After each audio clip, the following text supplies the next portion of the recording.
Great to be with you here. There's Mercy. Just two shout-outs. One, I want to thank Matt Schlapp for the opportunity to come here. It's been a while since I've been at CPAC, but it's a great honor to be with you. And a shout-out to Pixie. It's her birthday, and I wish you were here, love. All right, now I'm going to get really serious. Most serious 6 minutes you're going to have, I think, probably in this whole thing, but you need to hear this. And what I'm going to talk about is this thing called lawfare that President Trump talked a lot about today, and I'm going to talk a little bit about it, but this is, my judgment, one of the most important things we're facing. So what is this thing? Lawfare, partisan politics by weaponized justice means.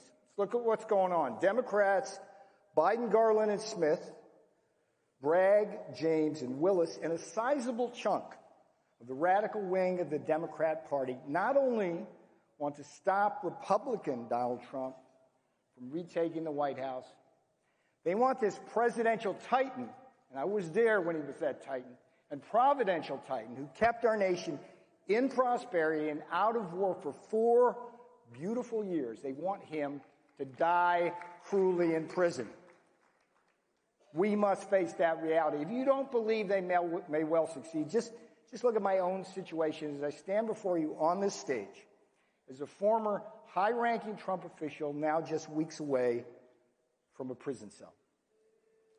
The parallels between my own and Trump's case are indeed striking. I am the first senior White House advisor ever convicted of contempt of Congress. Trump is the first former president ever to be criminally indicted.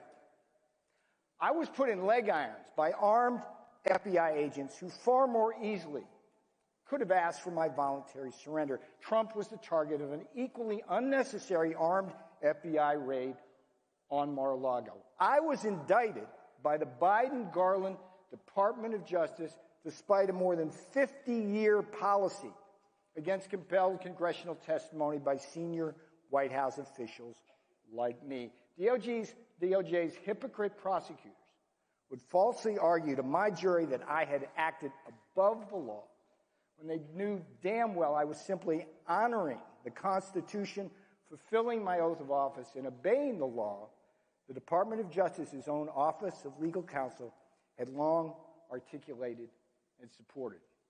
Now, here's the deal. Listen carefully.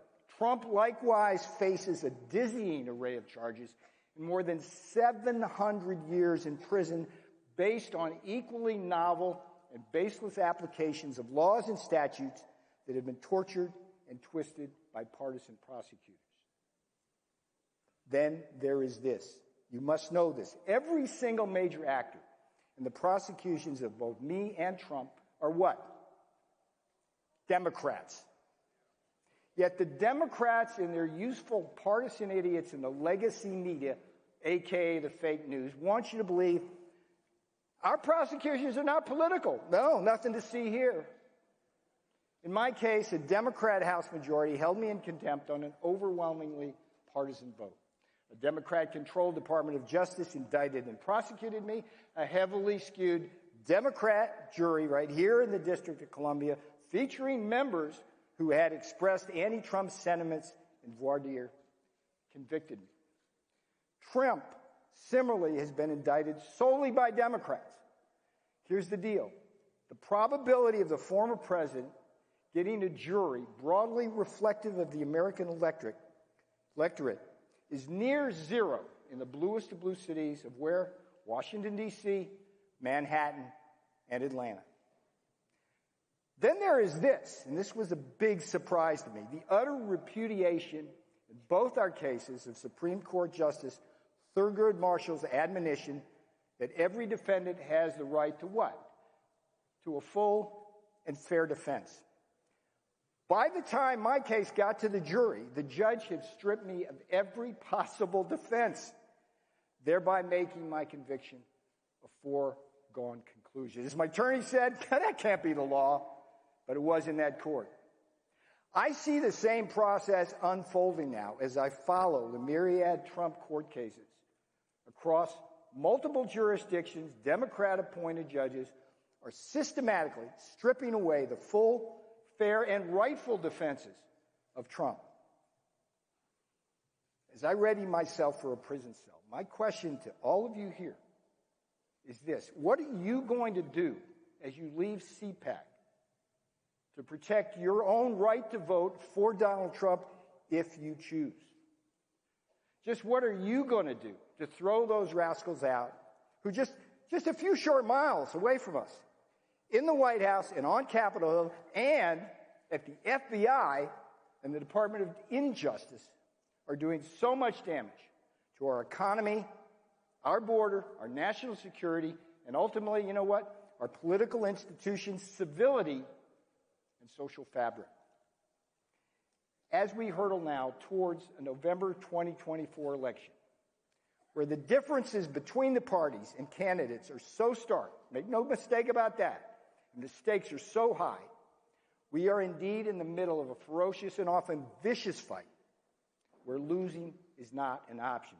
For if we lose, we will surely lose this country. You know that. I know that. If we lose, we will surely lose this country. Therefore, and I'm so glad you came to CPAC, as this is the place you must get involved. In the canon of Steve Bannon, who you're about to see, what does that mean? What does that involvement mean? It means action, action, action.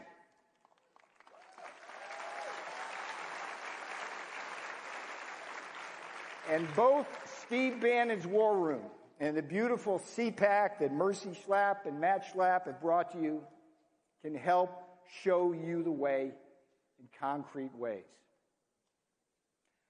I'm Peter Navarro. I will see you all on the other side.